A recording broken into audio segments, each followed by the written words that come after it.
All right. So, hello everyone, and welcome to the University of Memphis Parent and Family Services Tiger Talk. We have a special topic that I know a lot of you have been waiting to hear about, and that's supporting your student move in and more. We're going to talk about Fall 2026 move in and what that means for you and your family and your student. And we have some very special guests with us today. So, I'll go ahead and introduce myself. I'm Heather Hampton, Assistant Director for Parent and Family Services.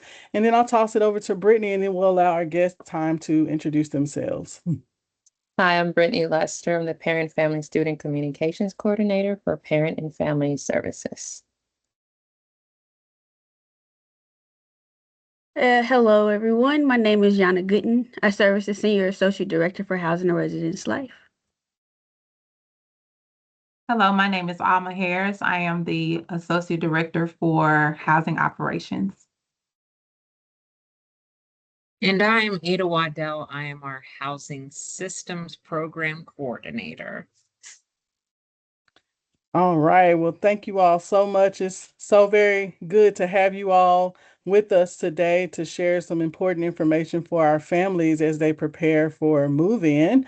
Before we get started with our questions that we already have, I do want to remind, if you're here live in the audience and you would like to ask a question, you can feel free to type that in the chat. We will be monitoring the chat and so that we can answer any questions that you have live.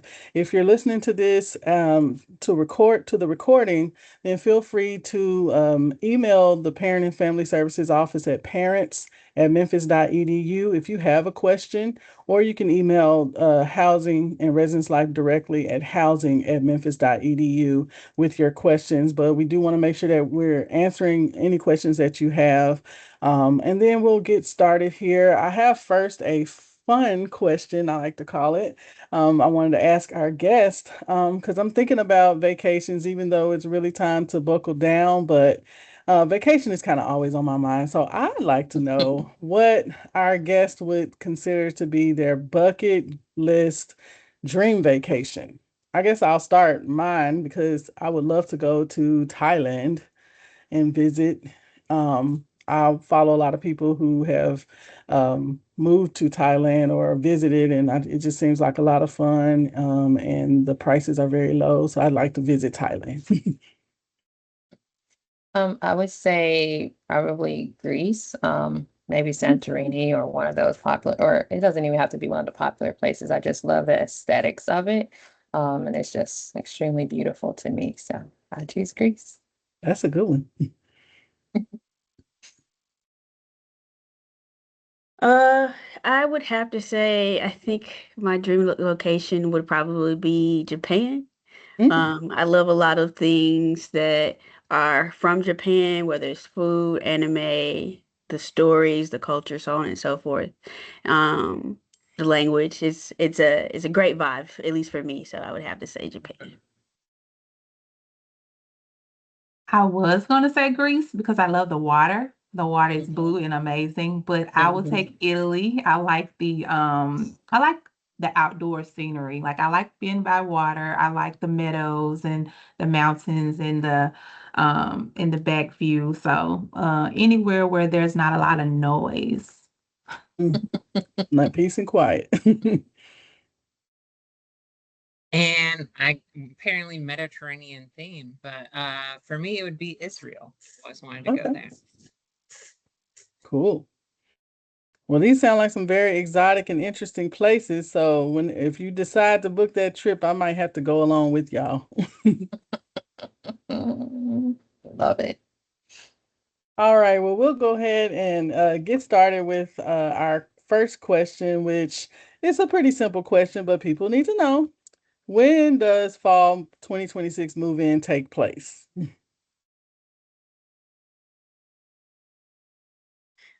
So fall move-in 2026 take takes place the week of August 17th through August 21st. So, for example, Centennial Place is going to move in that Monday, August 17th.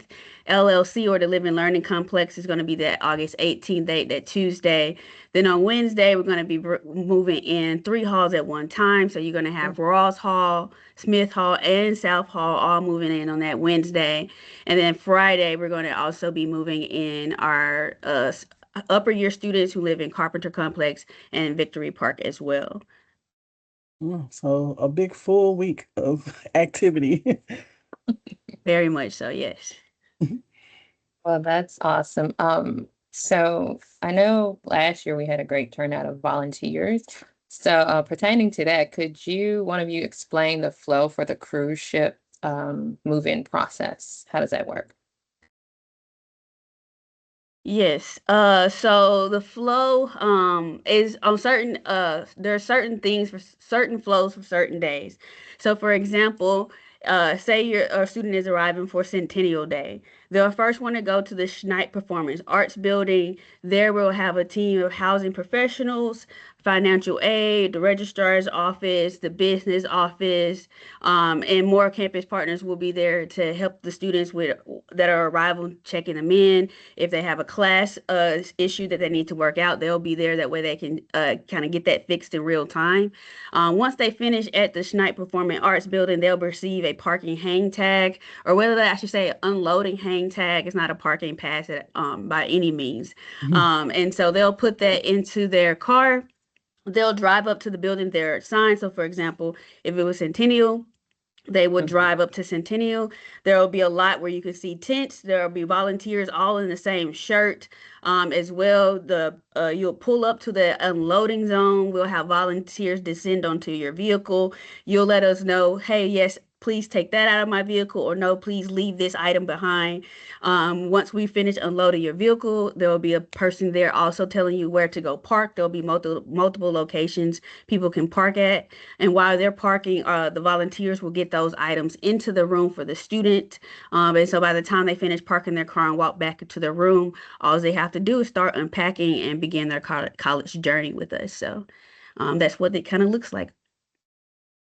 That sounds a lot easier than back in the day when I moved in, we were hustling and making 15,000 trips back to the car. So I can definitely appreciate that process. It seems pretty smooth and takes a lot of pressure off of the families. Sounds like it. Also, before I get to the next question, I did like what you said about having the services there at the check-in. I think that's really key because, it's kind of like a one-stop shop. So I appreciate that too, that people can kind of take care of other things in addition to moving in all in the same space. So thank y'all for doing that. Did y'all do that last year? Was it? Yes, we did. Oh, I missed it. I would have been sending people like, go talk to them. Yeah, that's pretty cool. So glad y'all are still continuing that, and I'm sure families and students will appreciate that too. So we've got a Frosh Camp session happening this week, and we've got a Frosh Camp session happening next week.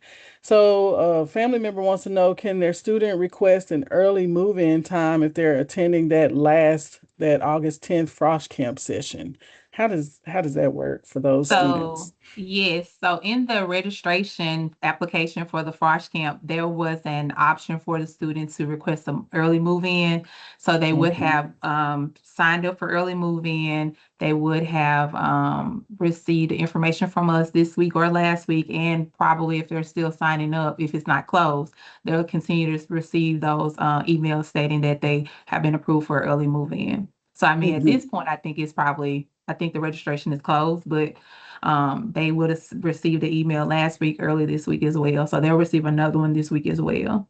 Okay. And then if they're moving in early, like what is the actual date? Was it after Frosh Camp or like right before?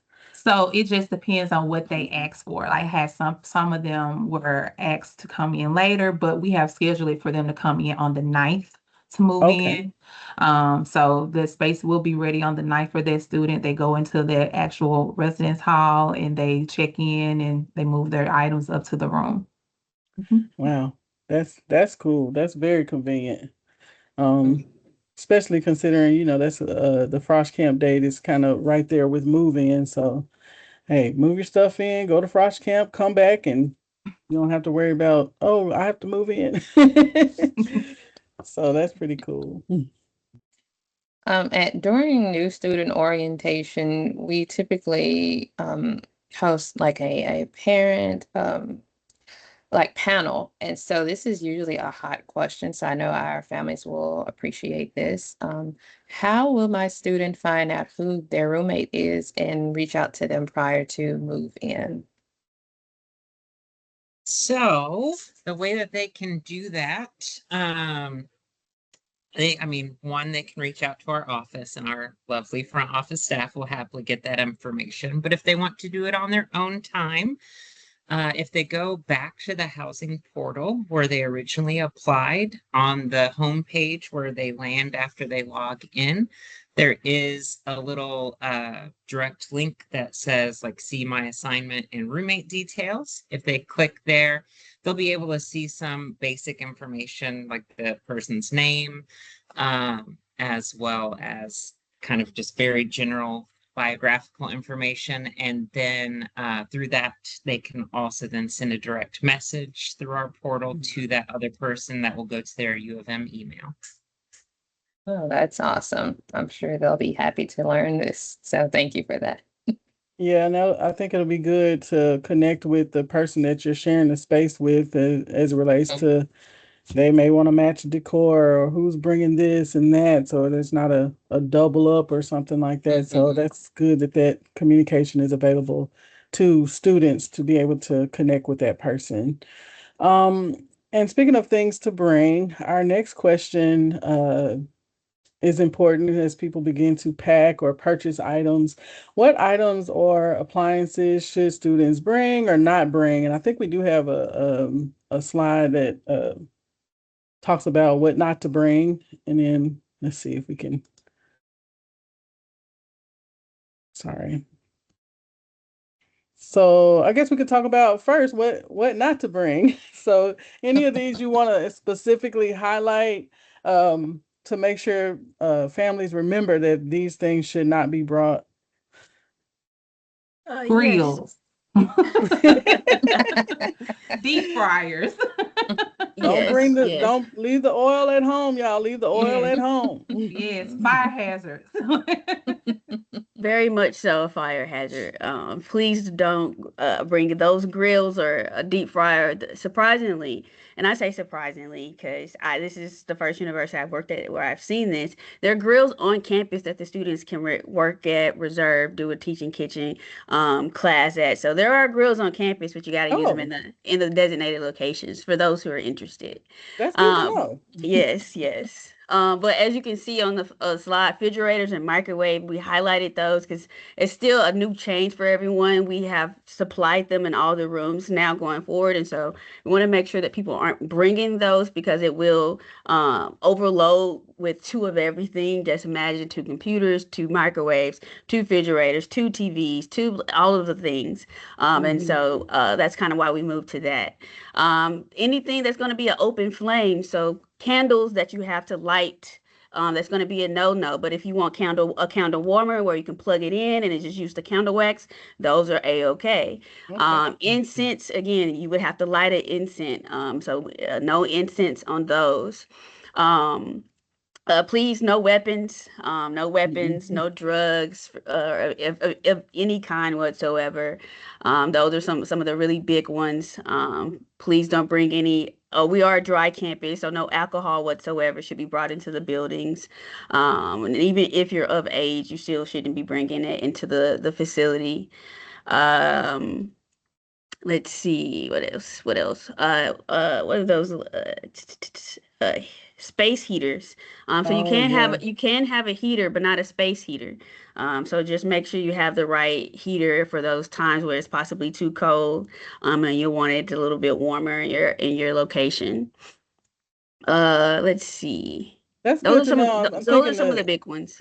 I'm thinking the difference between the You got the space heaters that I guess they warm the air from inside and blow it versus the coils that that get hot and are exposed.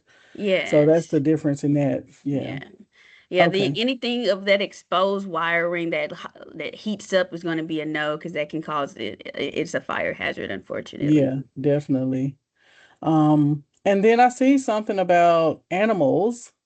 So I know people like to have the cute little toy poodle pets and things like that. So those things are not allowed unless they're like service animals. If you could expound a little bit on that piece. Yes, yes. So pets are unfortunately not allowed. You're not allowed to bring your pet. But if you do have a service animal or an emotional support animal, you first start with the disability student resource office. Once you go through their process, their paperwork, their office will reach out to us, letting us know, hey, this student has a specific accommodation on file. They're allowed to have this specific animal, and then you will be allowed to bring it into the residence hall, but you have to start the process with the DRS first before bringing the animal into the building. Mm, Fish are allowed up into, I want to say, a 10-gallon aquarium or a tank. We do allow fish of legal species to be here as well. okay, that's good to know. So you can bring Nemo, maybe. So Depends, yes. let's just talk about a few things that they can bring or that they should really think about. Some of these things on this list, I was like, oh yeah. I had that oh yeah moment when, you get there and you realize you don't have something that you may need, particularly sharing a small space with someone else, and some students may be doing that for the first time. So anything you would want to highlight on this list of things they need to remember? Like, don't forget. Don't forget a garbage can. Like my daughter forgot her garbage can, the Uh, mop. Like I had those things, but like the mop, the broom, those things are cleaning supplies, because you're yeah, always thinking about your bedding. Of course, you're shopping for your bedding, you're shopping for your decor, but you do have to clean. You need you yeah, want to make sure you have your personal care items, your tissue, your napkins, your paper towels. You want to bring some bowls. You may want yeah, to warm something up in the microwave. Some of the residence halls, like we said, have kitchens. You may be in an apartment or something like that, so you want to make sure you have your own cooking utensils and things of that nature. that's right. Laundry baskets. A lot of students forget laundry baskets. Mm, You're in a residence hall with other people. You don't want to have things. You want to make sure you're clean. You want to stay clean, stay kind of organized. So you want to make sure you have a laundry basket. You want to bring your laundry detergent. You want to bring your soaps and your deodorants. But again, some of these things we think that we will remember, but because we're so excited to get out the house, we're just grabbing our bedding and our clothes and we're out. So mhm. we want to make sure that everything that you need at home, you will have to bring to your residence hall as well, because you're not, think about it, you're not at home with mom or dad or your, guardian anymore. They're not going to always remember those things. So you want to make Yeah, sure you have everything that you need to be successful, like from day to day: forks, spoons, toothbrush, toothpaste. You want to I would stockpile things because I forget things. You have a closet for mhm. those things. You have spaces under your bed, to put things to storage. We have good storage areas here on campus, so within the residence halls, within the room. So there should be enough room for you to bring any and everything you need. Mm. Don't forget your chargers as well. We Yeah, forget I our was gonna say chargers. this. Don't forget your chargers. I would say power strips. Bring your surge protectors and your power strips. Um, Ada, what else would you think that our students forget?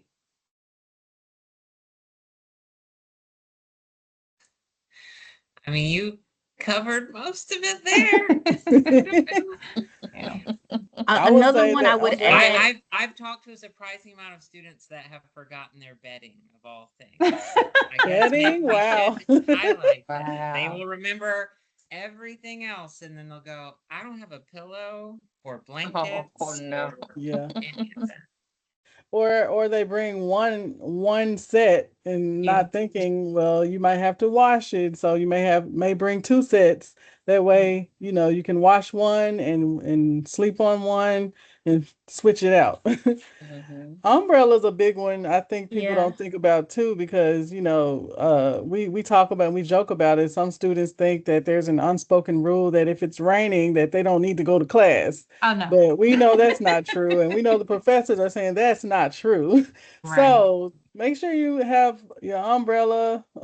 Make sure your student has some rain gear, a poncho, or something, because they're still expected to go to class if there's a downpour, and then we don't want them caught, out trying to go to class and getting drenched in the rain too. So, yeah, and Memphis weather can be very unpredictable. So from hour to hour. Another big one I would highlight is medicines. I've had Oh quite a yeah. few people in my time leave their medicines, their important prescriptions at Mm, home, and it's had to be overnighted and things of that nature. So just make sure you check off that medicine box as well. yeah.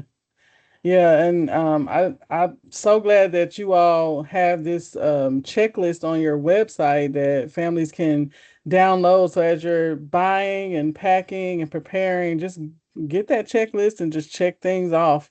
It's very convenient. You can print it or you can just save it to your phone or laptop or something and just check those items off. So this is very neat and convenient. And they've kind of thought about a lot of things that maybe families and students isn't at the top of mind. So thank y'all for providing that type of resource to families. So we'll move forward with our next question. I think Brittany, you want to Mhm. um, Yeah, talk sure. about that? No. Mhm. Yeah, so that was some great tips. I was gonna say maybe some shower shoes, but I don't know if that's Yes. still a Yeah, I yeah. think that's still a Okay. They're thing. on the list Depending on if Okay. you still. have the type of residence hall, you might have Yeah, community that's what I yeah. um, shared Mhm. facilities. So Mhm. Okay, well, those were some great tips. We're gonna move on to like the best practices for move in, typically like about storage hacks, room hacks, things we may not think of, what can be considered like an overkill. And then you already talked a little bit about coordinating with the roommate beforehand, but could you guys give us a few things about the best practices for move in? I would say, so I have a lot of students that come in and they go into the spaces and first of all, there's anxiety about leaving home, right? So mhm. they go into these spaces and it's like, well, this doesn't look like home. This is not what I expected. It's a residence hall. You're sharing spaces with someone else. So I think one of the best practices, you should have an open mind. Yeah.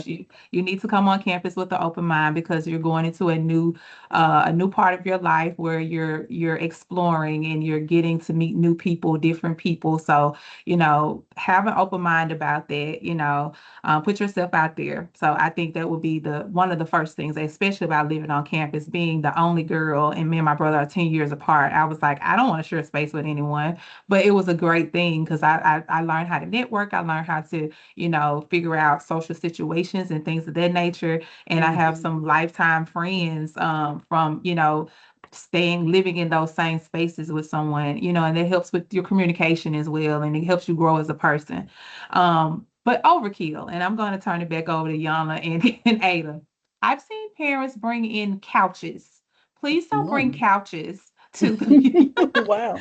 unless you are in an unfurnished space, Yeah. but our first year students and things of that nature, they're going to have everything that they need as far as furniture wise. But yeah, I think the overkill would be bringing too many items because you're in a small space.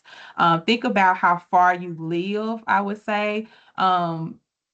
In proximity to the university, because of course we have a lot of students that are here right here in Memphis, Tennessee, that are 10, 15 minutes away from home, and they'll bring everything that they own, and then there's not enough room, and then they have to get their parents to bring it back. So be Mhm. mindful of that, um I would just say be mindful of what you're bringing and just have an open mind.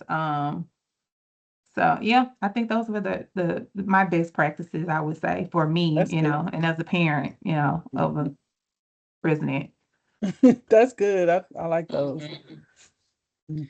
Mm. I think I would add some best practices. So I'm currently sitting down, but if you don't know, I'm on the rather shorter side of the human species, everyone. And so, with that being said, some people will forget to use the space underneath their bed because you might not want to raise it so high because you might have to jump to get up there, unfortunately, or get a stool or climb on something. However, I know when I was in college and still to this day, you can put risers underneath your bed for more storage. I know when I was in college, that was my book location and my kitchen, if you will. My roommate turned it into her extra closet for her shoes. I've seen so many people do many different things with that space. So I would definitely say utilize your space for storage or for extra whatever you need in your room. This a lot of our furniture is movable, so definitely go in there if you don't like the setup. If you're able to, feel free to move things around and make it the space your own because you can do that. And then also just speaking of storage, we don't have a lot of storage here for students. We don't have a location on campus where they can store their items. So if you are living further away and you want somewhere to store your items, if you go to our move-in page on the website, there's a company called Storage Scholars, and they will ship you boxes, tape, all of those things so you can store your items with them, and they will deliver them back to the school, whether you're going abroad, whether it's coming to campus, so on and so forth. They will do that service for you. So I will say they're the people who we would recommend you store your items with, just because we don't have a lot of locations in housing to store your items. Excuse me. Yeah, and that's especially key for the ones like you said that are living, maybe they're living 10 or more hours away, so it's not as easy to go and, oh, I don't need this. I need to go take it back. Well, you won't be coming home for a while until fall break. So what are we going to do with all of this? So thank you. Storage Scholars is what Yana mentioned, and you can go to their website to find out more information if you think you might need that service for storage. So speaking of all the stuff that everybody's bringing, that brings us to our next question that families want to know. Is a renter's insurance required, or even if it's not required, is it something that you all recommend? So, yes, and no. It's not required. You are not required to do that. However, it is something that we highly recommend, and we actually have a partnership that we offer. Students would have seen it if they did their housing application. It's also, you can go directly to it through our housing portal again. That housing portal becomes very important. Parents and students, please go back there for your needs. But we have a partnership with what is called Grad Guard, and they don't just do renters insurance. They also do like tuition insurance in case something happens and there's an issue with your tuition. They cover all sorts of things related to higher education as far as insurance needs, but they do, as far as housing goes, cover that renter's insurance, and it's very cheap for all that it covers for that. Very inexpensive. So very highly recommend this. People look into that. But also if you have your own renter's insurance and you're just wanting to use that for on campus, we very much encourage, because while typically things are just fine, we are not in control of everything that happens. So things have happened where someone accidentally sets off a sprinkler system or something like that. And if your things are damaged by that water, we want you to be able to get those taken care of and not be at a loss, and that impact your student success. So please do get health insurance, or not health, the renter's insurance. Thank you for that. Switching gears to our new move-in space, Victory Park. We had a question from one of our family members at our parent mingle. So how would their student be able to get back and forth from campus if they don't have a vehicle? Excellent question. So their student is housed at Victory Park or what some people refer to South Campus or Park Campus. It's all campus. It's all one Yeah. campus. But there is a blue line, or I should call it the blue shuttle line that comes right directly in front of Victory Park where they can wait inside, for example, is that close if it was raining and then kind of run out there to catch the bus and everything. But there is a bus stop with a cover on it right outside Victory Park. And so Mm. the students can show their ID and get onto that blue line bus system, and it will bring them over to Central Campus where they can get their go to their classes, go get food, whatever it may be. That's good to know. Perfect. Yeah, thank you. Definitely. So if a student has a room assignment and they want to change that assigned room, how do they go about doing that? Or is it at this point, can they still do that? Like, what's that process So like? at this point, no. Earlier in, I think the end of June, beginning of July, we sent out a mass email to everyone that had a housing assignment, asking them, if they would like to change. We give them the option to change, but also let them know that there is limited availability and things of that nature. And so what we could approve, we did, and we sent them an updated email. And if it wasn't approved, they were sent the communication as well. And so what we are telling them now after moving in, and it probably will be around I will say like maybe the first or second week of September, then we may have an option for that as well. It just depends on the operation. So what I explained to parents is some students change their mind. Some students don't attend the University of Memphis, or some students, decide to live off campus instead of on campus. So that's where those cancellations come in at. And then we kind of, let's just say we may have 30 spaces available, and we have gotten, influx of questions about, I want to roommate with this person, or I want to go to this building. Then we send that communication out to those students again and say, hey, we have, we're doing a room change process. And again, give them the full disclaimer that, limited of spaces are available. And then we may or may not have, let's just say, Heather, you and I want to stay in Centennial Place, but we're currently in Rawls, but we're not roommates, but we want to stay together in Centennial Place. So, but there's only one space in Centennial Place. So you or I would not get that space because we've said that we wanted to be together. We will be placed at the LLC together, maybe because we want a roommate together. So all those things take place, and we go in account. We look at those things to make sure, what's more important. I think it's more important for these students to be together than to be in a specific space together, because that may be a determining factor for them to, stay on campus, to be with someone that they are comfortable with, or someone they've met at Frosh Camp, so yeah, so that I think I wanted to kind of explain it because some parents and some students don't understand. Well, there's space at this particular spot, but hey, there's not space for the both of you. You Right. requested her, she requested you, and vice versa. But we did put you guys together, but somewhere else. So that email will go out. There's always a short turnaround period because we always have limited amount of space. So we open it up, maybe it's 24 hours, maybe it's 48 hours. And then once it closes, they're notified that it's closed, it's no longer available. And then we send those, we process as many as we can. And Ada can tell you sometimes we can only process 10 out of the 100, and then we send those updates, to the students and, the counterparts or whatever. So, yeah.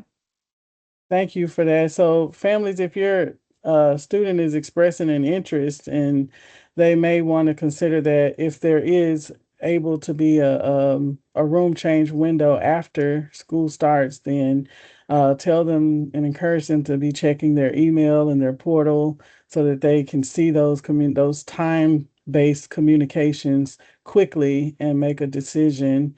And also talk to them about any financial implications, because if they're moving from one and it costs this much and they're going to move to another one and it may cost a little more, and you have to consider that. And also the nice cruise ship move-in process is not available at that point. So they'll be responsible for also, if they do get approved and they do decide, okay, now I got to move all this stuff into my new space. And so we want to have that talk with them. That's I guess we can call that one a critical conversation to have, to weigh all the options and, make sure every T is crossed and every I is dotted. So thank you for that. Letting us know that there is an option potentially, but right now it may not be available, but just keep an eye out. I want to also point out one more thing. So Yeah. I think, and Ada gets a lot of special requests.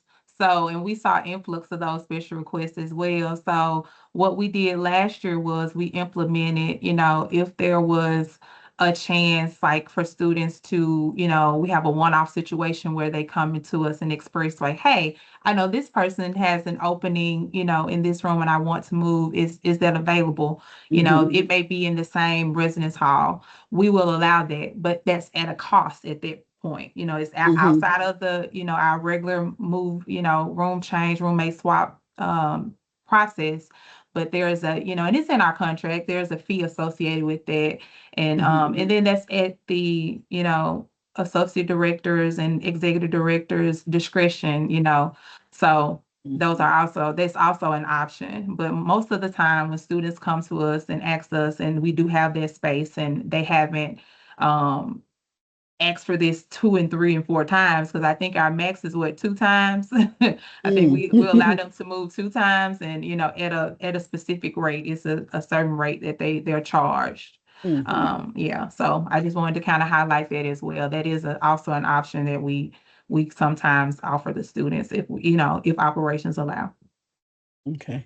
Thank you for that. I want to jump quickly. We do have a question in the chat asking, do families have to supply their own bed risers? I know we talked about that they can rise the bed. Sometimes they have a mechanism on the bed itself, but then others you may have to purchase some. So what's the case on our campus?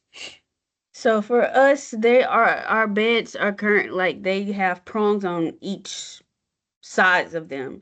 So they can go up or down. And once they go up, they can go up to a certain level. So if you wanted it higher than that, you would have to buy the risers that you kind of put underneath those, that bedpost area, and everything. So it's not the kind where you can lift it all the way up or a mechanism. So that, well, I guess it's a little bit of both. It can go up to a certain level. You would need a mallet or let us know and we come and mallet it if we really if we have availability that day to get that done. And then you could put more risers underneath those bedposts to make it even higher if you needed it to. To clarify, that is, we can do those, it's like a little boot on the bottom of it that raises it, just a bit. We are not allowed to loft our beds. Right. That is a state Tennessee law thing that we're not allowed to loft our beds. And that's when it's raised like really close to the when ceiling. It's way up and you can, it's almost like a whole space underneath your bed. Yeah. Okay. And with that being said, also that we don't do bunk beds either. So that's kind of to be the same level as well. So yeah, good point. Thank you for that. Had that question in the chat, and thank you for asking that question. Anybody else, if you have questions, feel free to throw them in the chat.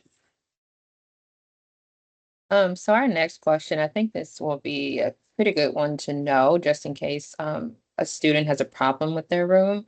But how does one report any issues if something does happen? It depends on, I guess, the issue. So for example, if the issue is a maintenance or custodial concern, we have a maintenance portal. The students can go in and submit a maintenance ticket about the situation. That way it'll produce a work order, be sent to our maintenance team, and they'd be able to add it into their work schedule. If it's a resident, if it's a more so like a behavior concern or a person-to-person concern, they can let the RA know, so the resident advisor, or their building's RLC, so the residence life coordinator, that is the person who supervised the RA, and let them kind of know what's going on, and they'll be able to assist them.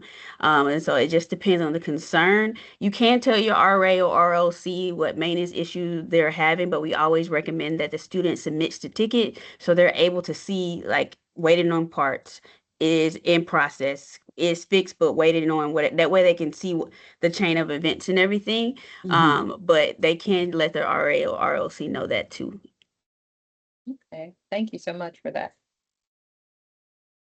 So our next question, I know we kind of touched on specifically Victory Park and if your student does not have a vehicle, but for the students that do have vehicles and are living on campus, what type of parking options are available to those students who need somewhere to put their vehicle? Are there designated lots just for residents, or are they kind of having to share with non-residents? So they have a couple of options. They have priority parking as well. So just say, for instance, at Centennial Place, we have 2 parking lots. So students are able to park in those parking lots, but they have to ask for priority. They have to, well, I would say when they go to parking, or if they're looking online, I would look at the map, and also parking can kind of assist them with that as well. And they'll tell you what lots are what. And then also general parking, they are able to park in our parking lots. Like we have like garages. They're certain, they're not, I wouldn't say they're in specific areas on campus. So the one that's closer to the university school, that will be closer to, I guess, proximity of Centennial Place, Rawls and Smith. We have a parking garage behind the UC, which would, it's covered, it's covered, and they would actually have to walk outside to walk to the LLC or South Hall. There is a Right. general lot on Southern, and right beside South Hall, there's a general lot there as well. A lot of our commuters park there, but also, I'm sure our residents park there as well. So it just depends on preference, depends on where you live.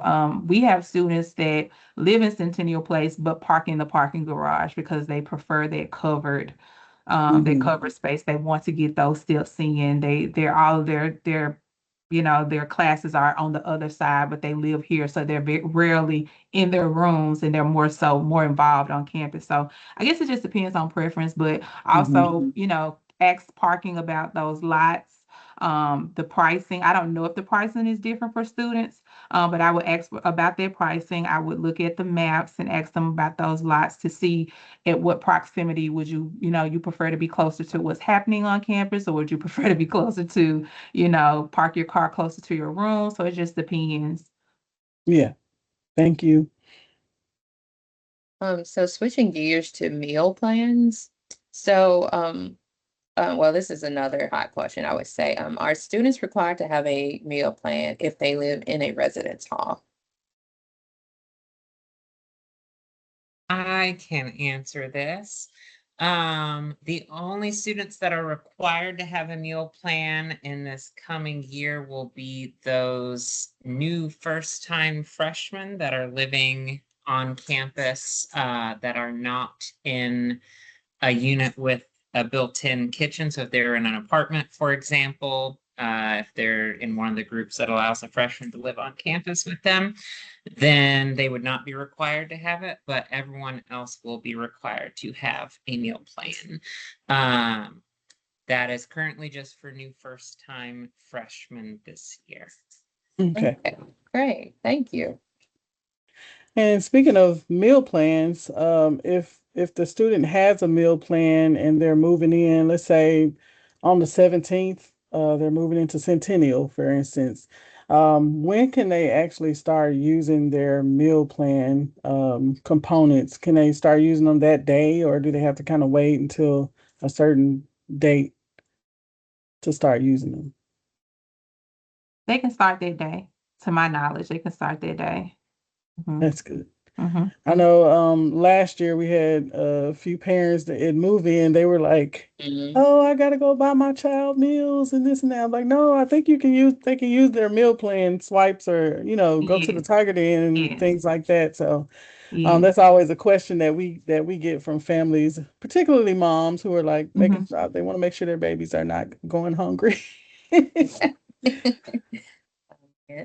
Okay, so our next question, how and where will a student receive packages and mail or deliveries?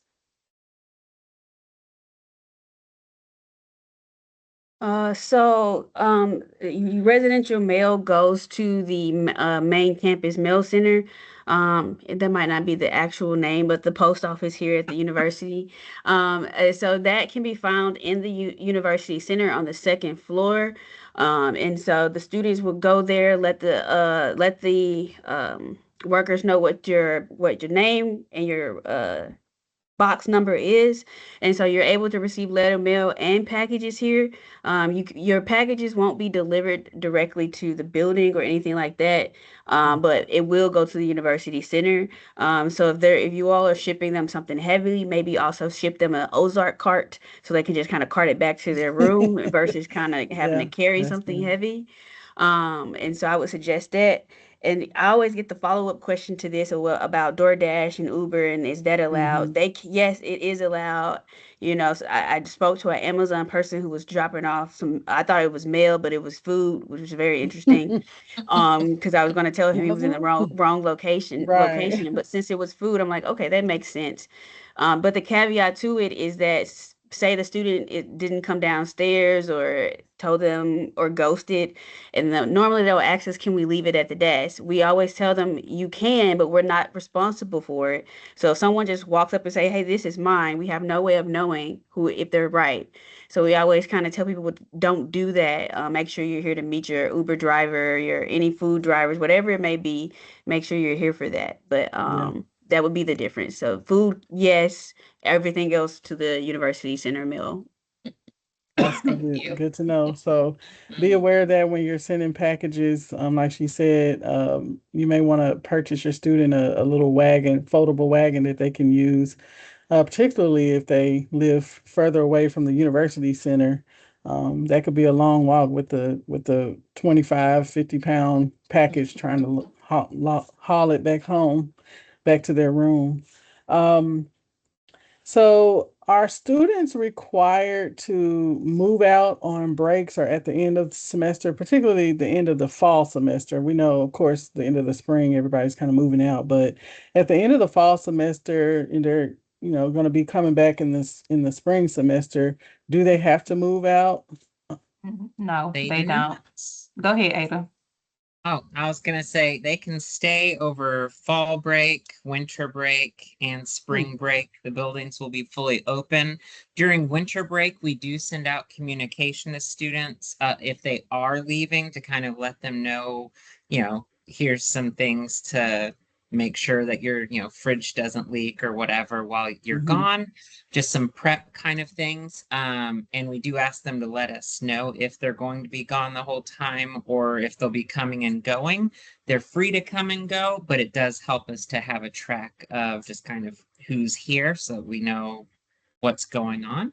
But the other things like fall break, spring break, if you're going, you can go. If you're not, you can stay. There's no extra charges or anything for those. It's all covered in that housing cost. That's good to know.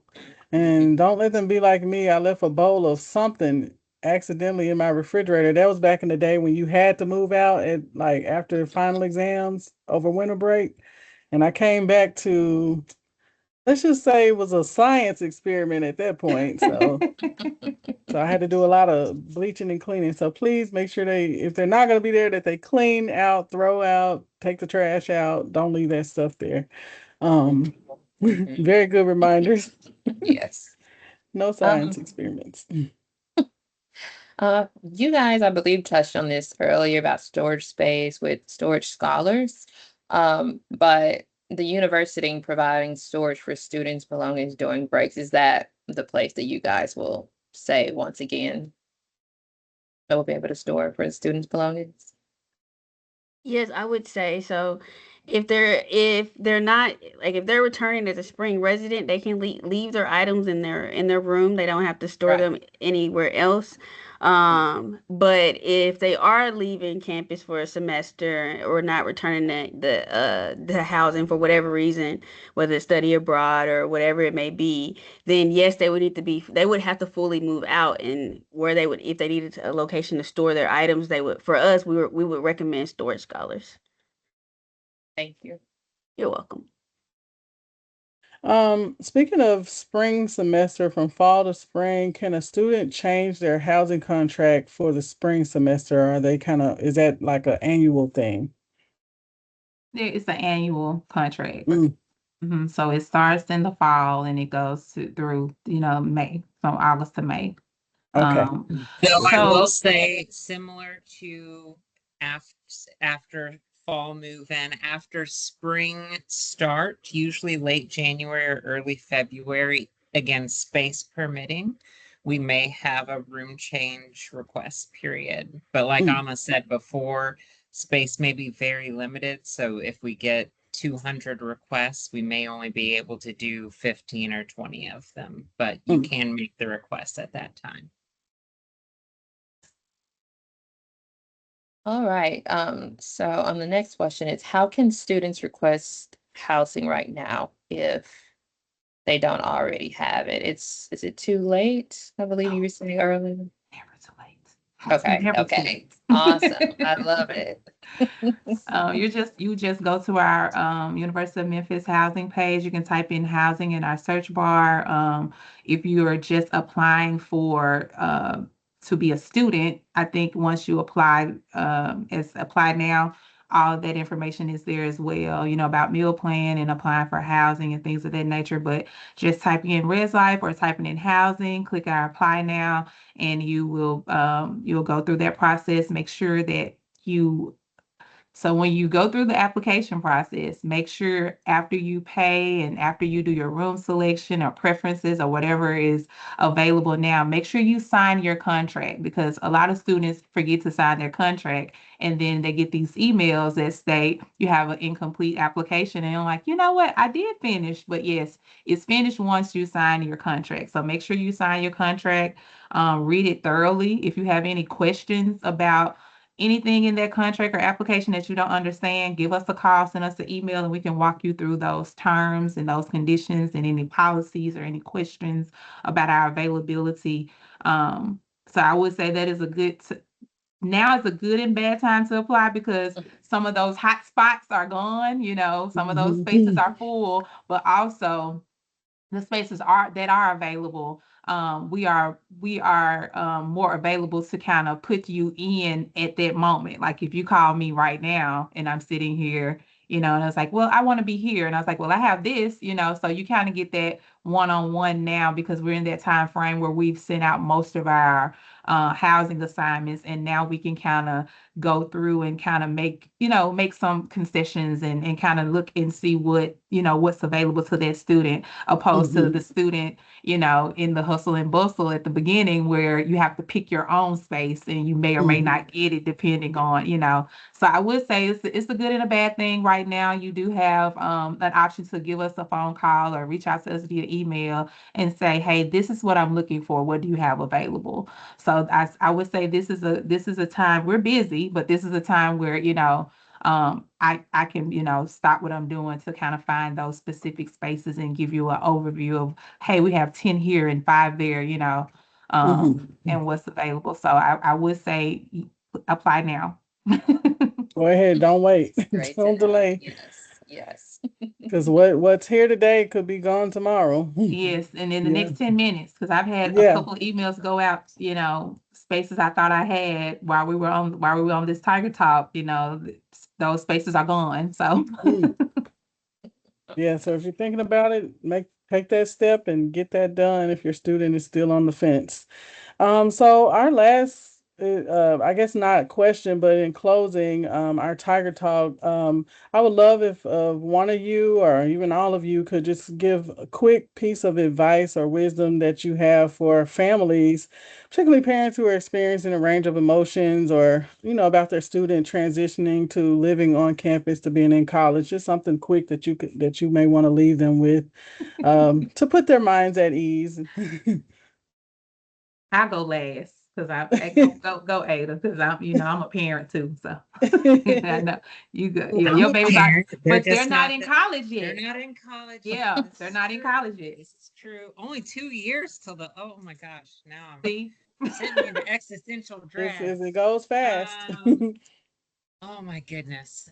No, the one thing that I think is an understandable struggle to come to terms with is while they are, I know they're still in some ways very young and just fresh into the world, they are legal adults and these are their things. And so I always encourage parents to, even if you are walking with them through a process, if they're like overwhelmed with it, let them take the lead. Yeah. Um, let them take responsibility for their own life, destiny, these choices, because it is them that has to go through these things, go through stuff with housing, go through classes, all of that. They're the ones who are responsible for that, and they're the ones who have to then reap the benefits from that.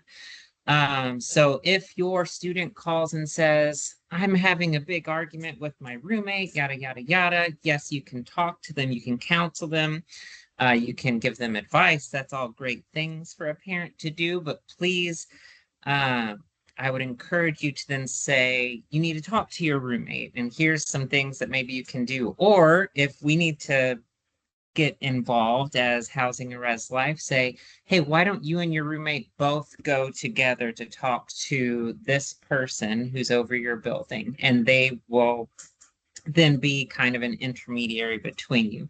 But Yeah, that's good. again, your student, the only way they will learn to be that full adult that the law somehow sees them at 18, is if we let them take the reins of their life a little bit and start taking on that responsibility. So I know it's hard, but we have to do it. That's good. That's Thank you, Ada. That's great. Um, kind of a little bit of what Ada said. I would say don't suffer in silence.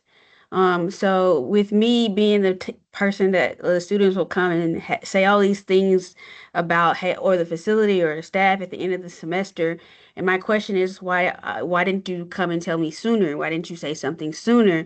Why didn't you tell someone? So I said this Mhm. all to every NSO I went to is please don't suffer in silence. If it's 2 a.m. and you have an emergency or you're please call the appropriate staff. We have staff on call even in the middle of the night. So don't suffer in silence. Let someone know what's going on. And That's once you good. do that, we can help sooner rather than later. And maybe it won't be it was the full semester. Maybe it was, this entire week this was going on and we got it fixed within that week. But we can't help if we don't know. And That's so I good. think that would be my piece of advice is a lot of things going on as you're going through a lot of emotions, but remind your student to please say something, advocate for themselves and speak up. Yeah. It's scary.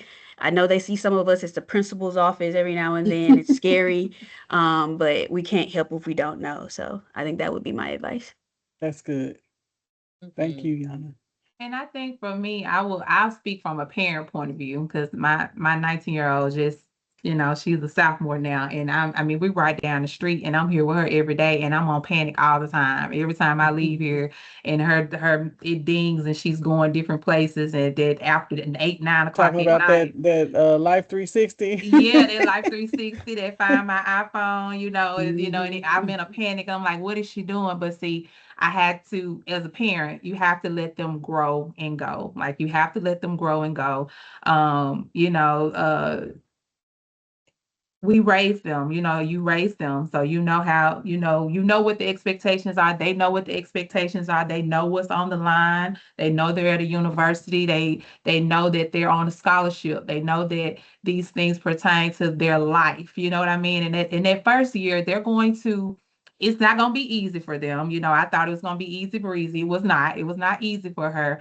She kind of stumbled at fall semester. She had a C average, and I was like, what's happening here? But had that conversation with her, I think she got all of that out of her system where she, that freedom, that they see that, oh, I'm grown, I'm free, I can move, I can do this, I can do that. But I had to remind her that, you're here for a reason. I want you to experience all these things, but find that balance. So I had to constantly remind her to find that balance.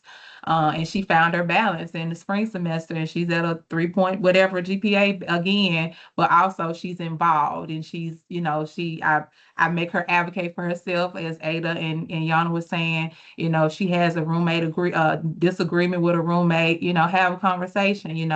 If you don't feel comfortable enough, get your RA involved, get your RLC involved. We're all here to support. Read everything you sign. I always encourage not just her, all the students, don't don't take on more than you can handle, because college is very different from high school. High school is very nurturing. They're preparing you, but they're guiding you, they're holding your hand. They're going to always remind you of these things. And then when you get to college, not every professor is going to hold your hand through every step. They see you, as Ada said, you are an adult now. They see you as an adult. They're giving you the information, giving you all the tools that you need to be successful, and they won't come back and drill it in your head like your parents will, or like your high school teachers did. So just make sure, if you need your calendars, your reminders should be your best friends. Make sure I want you guys to have fun, play, have a great time, explore everything you need to explore at the University of Memphis, because it's a wonderful place. But also find your balance. You know what I'm saying? Find your balance, find who you are. Support someone else, and in that you can find support within yourself. Utilize all the resources on campus. Like, we have so many different resources. Heather and Brittany are a great resource. Even if you just want to have a conversation with them, if you're homesick or whatever the case may be, go to their office. Yana listens to every single thing that happens, whatever the students, and same thing with Ada. They'll go, I don't want to speak to anyone but Miss Wardell. So I would say utilize every resource on campus. The library is very underused. Go to the library. There's some good resources in the library. My daughter has never been inside the library. Why? I don't know. Because at some point you will have a class. At some point you will have a class, and it's going to be mandatory for you to go to the library. I had a class where I had to go and prove that I went, and stayed so long. So just make sure you use all your resources. If you don't know, you don't know. Ask questions. If you have to ask the same questions 20 times, ask it 20 times so you get a full understanding. We're here to support, whatever the case may be. We're Housing and Residence Life, but we get financial aid questions, we get academic questions, we get all kind of questions. And we partner with everyone on campus, and we will guide you through those processes. So make sure, you have fun, you find your balance and use your resources. That's good. Thank you all so much for this information, great advice, great wisdom.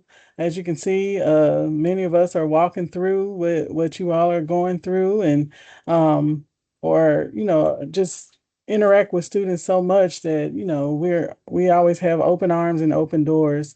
So we want you to utilize the resources, and as family members, definitely utilize Parent and Family Services. If you don't know where to start with your student, start with us, and we'll help you kind of navigate to the right resource on campus, and help you find ways to reach out to your student and talk to them with those critical conversations. I want to thank our guests for being here. I do have their contact information on the screen if you want to take a screenshot of that, or jot the number down. You can do that. I do have a few announcements that I would like to say before we get off of this Tiger Talk, but we do have our care packages. Send Some Love care package bundle, which includes a Hug from Home care package and a Finals care package. You can purchase those now, or if you want to purchase an individual Hugs from Home care package, you can order those on the Parent and Family Services website today. The sales end Sunday, September 20th, so you don't want your student to miss out because you forgot. So make sure you make a note to go and purchase those care packages. Also, We have Parent and Family Weekend and Homecoming. I want you to save that date, October 30th through November 1st. Lots of fun activities, stuff that we're planning for Parent and Family Weekend, and also stuff that the university is planning for Homecoming, including our big block party called Roar Fest. So registration is going to open soon for that. Hopefully next week we'll have registration open. So just look out for communications from our office on that, and also follow our social media channels, and you'll see some posts about when that registration is open. We thank you all for participating. We encourage you to join the Parent and Family Association, where you're constantly getting that communication every other week. You always know what's going on, ways to nudge your student and remind them so that they can take that lead that the staff here has mentioned so many times, as they develop and grow into adulthood. And then thank you for attending. We hope that we've answered your questions. If you have any questions regarding move-in, housing, anything that you've heard today, please reach out to our office at parents@memphis.edu, or you can call or text us at 901-678-2115. But that ends our time here. We will see everyone else on the next Tiger Talk. Thank you so much and have a you, great guys. day, and we'll see you at Move-In. Bye.